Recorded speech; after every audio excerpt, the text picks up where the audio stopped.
नमस्कार, आप देख रहे हैं सिटी पोस्ट लाइव और मैं हूं आशुतोष। 2019 के लोकसभा चुनाव के मद्देनजर सभी पार्टी अपनी रणनीति बनाने में जुटी हुई है। तो वहीं कुछ पार्टी कुछ लोगों को, नए सदस्यों को जोड़ रही है, कुछ पुराने सदस्यों को जिम्मेदारी भी दे रही है। कांग्रेस पार्टी की अगर बात करें तो अब तक कांग्रेस पार्टी में सबसे धमाकेदार एंट्री हुई है प्रियंका गांधी की। जी हां, आपको पता ही होगा कि कल प्रियंका गांधी को कांग्रेस का महासचिव बनाया गया।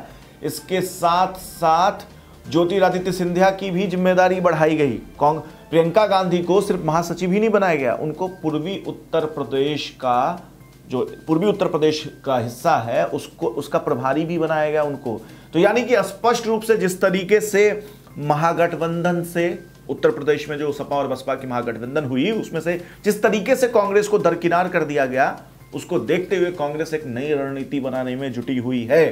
प्रियंका गांधी अब तक ऑफ द कैमरा यानी कि पर्दे के पीछे से राजनीति करती आ रही है। वो समय समय पर चुनाव प्रचार और राजनीतिक सभाएं जरूर करती रही है। कांग्रेस पार्टी में भी उनका अच्छा खासा दबदबा रहता है, हस्तक्षेप भी रहता है। चाहे वो जब राजस्थान का चुनाव हुआ था तो वहां का मुख्यमंत्री तय करना की बात हो या और अन्य कोई राजनीतिक फैसला हो, जब भी राहुल गांधी कंफ्यूजन में होते थे या किसी समस्या में घिरते थे तो राजनीतिक तौर पर तो प्रियंका गांधी पर्दे के पीछे से उनकी मदद करती आ रही थी। लेकिन अब वो चूंकि खुल के राजनीति में आ गई है और प्रियंका गांधी चूंकि गांधी नेहरू परिवार से ताल्लुकात रखती है, राजनीतिक परिवार रहा है उनका, तो जाहिर सी बात है कि इस पर राजनीति होना भी लाजमी था।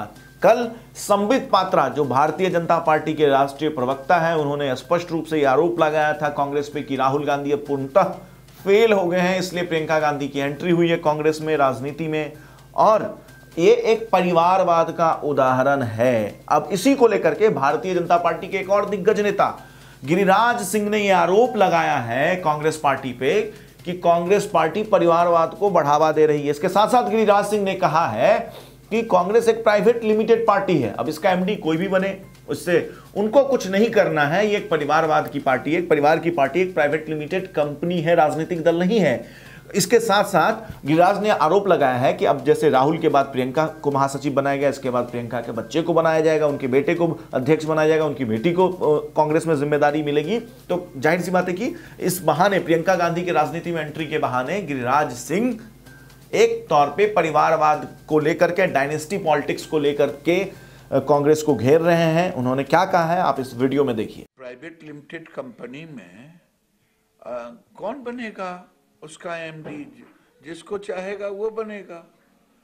प्रियंका बने, बाड्रा बने, प्रियंका का बेटा बने, कोई बनेगा, कोई दूसरा तो बनेगा नहीं। सीताराम केसरी बनाए तो गर्दनियां देख के निकाल दिया गया।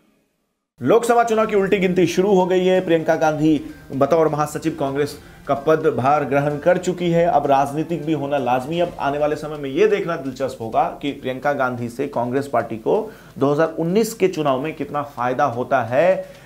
क्या वो राहुल गांधी को 2019 के चुनाव में के बाद प्रधानमंत्री की कुर्सी तक पहुंचा पाएंगी या नहीं, इस पर सबकी निगाहें टिकी होगी। इसके साथ साथ प्रियंका गांधी लगातार पिछले कुछ वर्षों से सक्रिय रही है राजनीति में, कई रैलियों को संबोधित करती रही हैं।